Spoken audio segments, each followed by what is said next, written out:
Are you a product of what you're contradicting?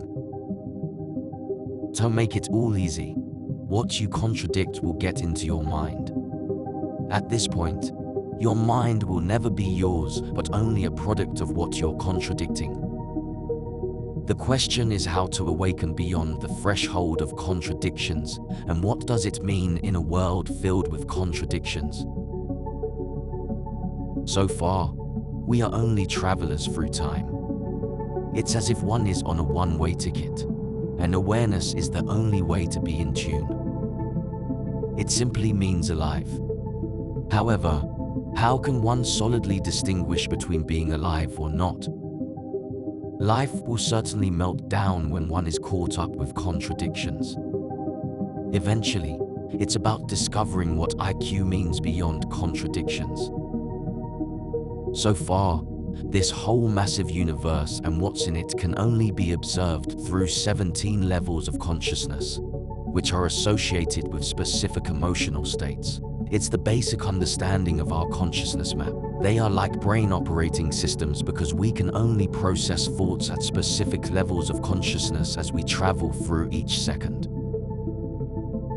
On a deeper level, the map depicts human consciousness as a spectrum ranging from 20, shame, to 1000, enlightenment. Furthermore, enlightenment consciousness seems to mark the end of understanding something. It's like saying that enlightenment is the final destiny with the self and others. Nevertheless, each level is associated with specific emotional states, views of life, and vibrational frequencies.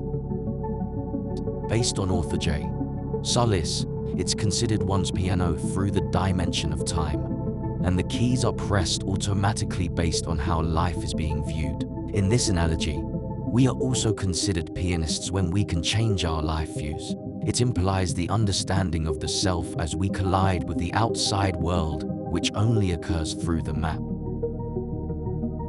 Ultimately, we are view of life gamers when we hang through time. To simplify everything, the way we perceive life is the only thing we are fighting for. Otherwise, we are falling for it. It's the trap that leads to the birth of loneliness. It signifies coaching the self through the understanding of the map. It's how one can become a view of life gamer through different situations to different generations. It's how one can become the Neo through the dimension of time based on the Time Walker saga. Unlike heroes who seek to fix history or prevent disasters, Neo's motivation stems from a deeply personal quest, self-discovery, and it only occurs when one heals from the apple, which represents a map of negative life views that falls under 8 levels of consciousness. It's how one can experience a full brain process. However, whether Neo is portrayed as a female or male, they embark on a journey through time not to change the world, but to understand themselves in a changing world. This is relevant in our century because it is where generations are shifting at higher and higher speeds. It'll be like time travel, where, for instance, one's CV, resume is nothing but a set of skills that has nothing to do with a certain career. So far, the brain is all about the intelligence of adaptation. Otherwise, it breaks down based on the book of the Time Walker saga, Part 1, titled Neo Through the Ages and the Broken Crown.